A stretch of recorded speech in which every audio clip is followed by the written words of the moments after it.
Hi guys, welcome back to the Birds Party channel. Today I'm going to show you how to make velvet pumpkins. These velvet pumpkins have been trending on Pinterest since last year. So today I'm going to show you how quick and easy it can be to make your own velvet pumpkins at home. And the best thing about this project is that it's a no-sew project, so no sewing involved whatsoever. So it's a super quick and easy project as well. I've created these pumpkins to decorate my Thanksgiving table, and I'll be posting the video for that tablescape next week, so be sure to subscribe to the channel and hit the bell button so you're notified each time I upload a new video. With that being said, let's get started.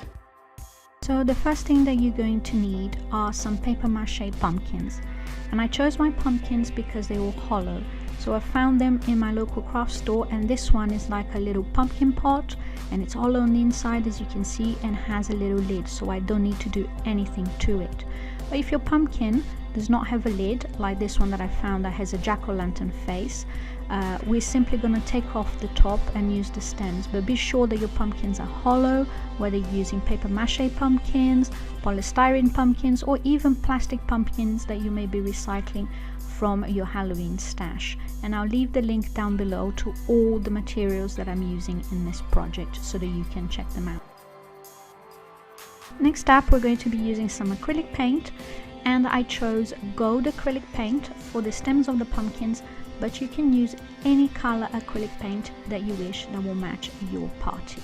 And then I'm using gold glitter to match my paint, and this is really fine glitter, but once again, this is optional. You don't have to add any glitter to your pumpkins if you don't want to. You can just use the paint and stop there. Then we're going to use a craft knife or an X-Acto knife to cut the top of the pumpkins. If your pumpkins are like my little jack-o'-lantern pumpkins, we're going to use a foam brush or paintbrush to paint the stems of the pumpkins. I like to use foam brush when I'm using paper mache because I think it gives a better finish. And of course, our velvet fabric.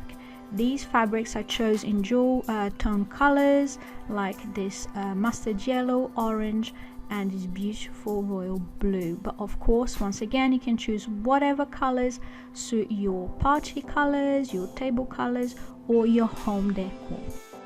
And the first thing that you're going to do, if you have one of these pumpkins that do not have a lid like my bigger pumpkin, you're going to use the craft knife or the X-Acto knife to cut a little lid on top of your hollow pumpkin. This is why whatever pumpkin type you choose, whether it's plastic, polystyrene, or paper mache, just be sure that for this project your pumpkins are hollow. If they're not hollow, obviously it's not that big of a deal, but it's going to take a lot longer. So after you take off the lid, you're going to have to make a hole so that we can cover the pumpkin properly for this project. Then the next thing is to paint the top of the pumpkin stems or the pumpkin little lids or hats or whatever you want to call it. And it's very simple. You just use your foam brush or your paintbrush with a little bit of acrylic paint all around the stems in your chosen color. And I should mention at this point that it's a really good idea to paint the edges of the lid, as you can see there. I didn't actually show it on this video, but if you paint the edges, it will give you a much better finish at the end, and you'll see why.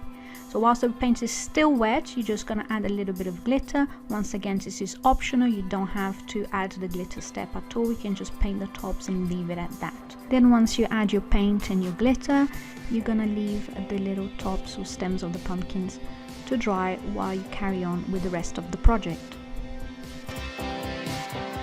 And for the next step, I'm simply measuring how much fabric I'm going to need to cover each pumpkin, and roughly inserting the fabric inside the cavity of each pumpkin, and just guesstimating how much fabric I'm going to need to cut for each of the pumpkin. Obviously this will vary from pumpkin to pumpkin because there are different sizes and different diameters.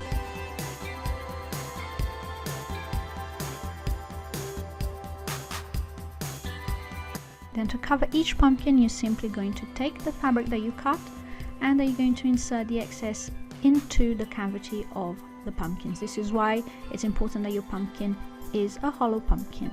And there's no precise technique here. You just push and pull as tightly as you can your fabric until you're happy with the results. And we're just going to do this without any glue, without anything, because we're going to stick the tops back on, and that will keep the velvet fabric in place. But you can add a little bit of hot glue if you really want. I didn't bother. Then we're going to use the same technique to cover all the other pumpkins using all the other velvet fabrics.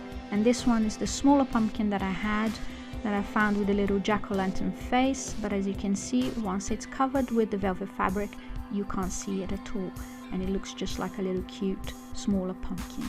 And you're just going to do, once again, pull the fabric really tightly as you can, and once you're happy with the results, you're just going to place all the excess fabric inside the cavity of the pumpkin.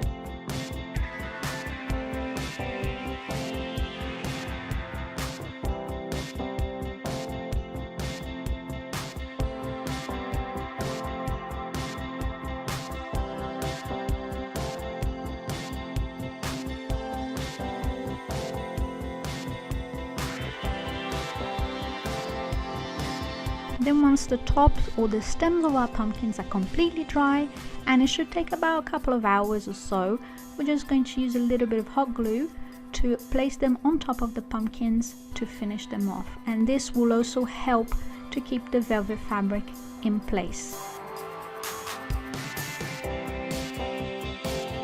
And there you have it, beautiful velvet pumpkins that you can make quickly and easily at home. I hope you've enjoyed the ideas and that you feel inspired to recreate this project to decorate your home, your mantelpiece, or your Thanksgiving tablescape. And if you like this video, please don't forget to give it a thumbs up, subscribe to the channel if you haven't done so already, and click the bell button so you're notified each time I upload a new video. Thanks again for watching, and I'll see you next time. Bye bye!